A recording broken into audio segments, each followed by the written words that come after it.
To form the continuous version of the present tense, we simply use the present simple of the verb be, which is irregular, and add ing or ing to the main verb. I am going, or I'm going, you are going, you're going, he, she, it is going, or he's, she's, it's going, we are going, we're going, they are going, they're going. The main verb never changes. It always has the ing ending, ing. You just need to remember the present simple tense of the verb be. To form the negative, simply add the word not. I am not going. You are not going. He, she, or it is not going. We are not going. They are not going. We can also use abbreviated forms for the negative. I'm not going. You're not going, or you aren't going. He's, she's, it's not going, or he, she, it isn't going. We're not going, or we aren't going. They're not going, or they aren't going. As you can see, there are two possible abbreviations for all forms except I. But there's no difference in meaning whichever you choose. The most common use of the present continuous is to talk about what you are doing right now, at this moment. In other words, you have started something but haven't finished it yet. You're right in the middle of doing it as you speak. If someone asks you, "What are you doing?" it usually means, what are you doing at this moment in time, right now? So the normal reply would be to respond in the present continuous. I'm waiting for a bus. I'm reading a book. I'm watching a movie. So at the moment, you are watching an e-course on the English language. Probably you're sitting down or maybe even lying down. You're listening, you're watching, you're concentrating, I hope. Make sure you understand the difference between these two common questions. What are you doing? What do you do?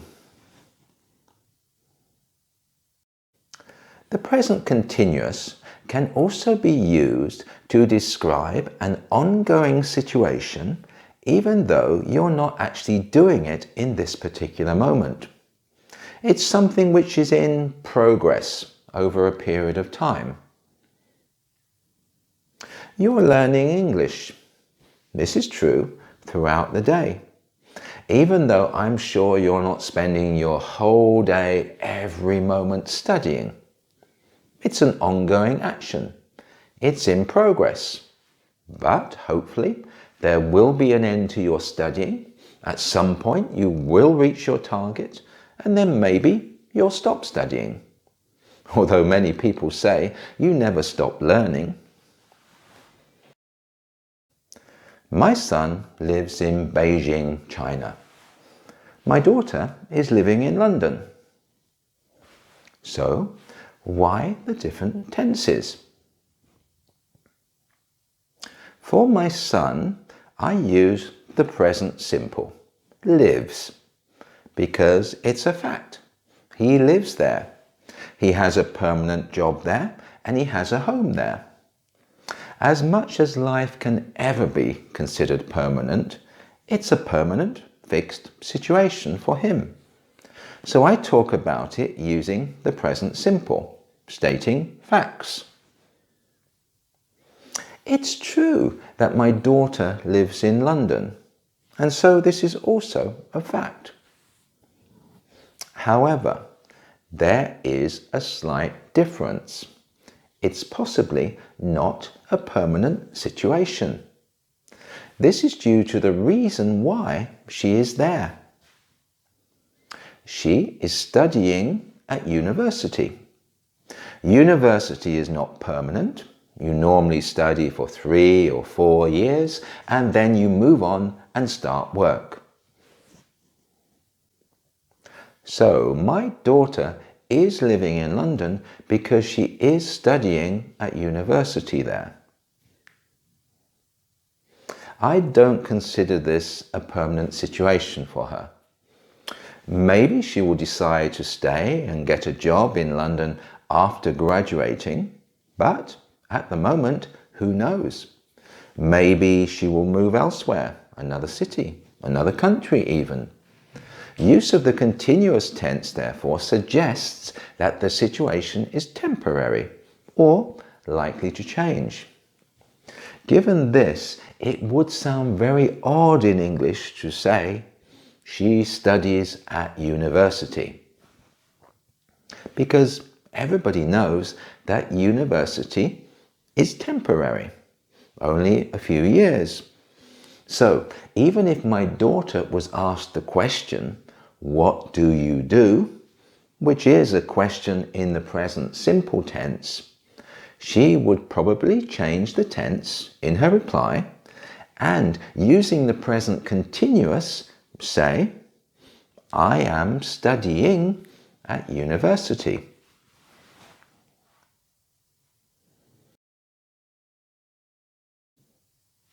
People sometimes use the present continuous to describe where they live or even where they work. I am living in Rome. The choice of present continuous could suggest that I don't necessarily consider Rome to be my fixed home and can see the likely possibility of moving elsewhere in the future. There is an implication of at the moment. It may not always be that the situation is likely to end. It could also change into something else.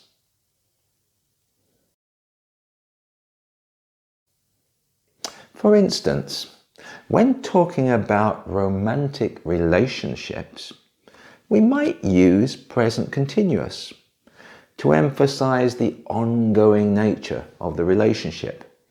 It's in progress now.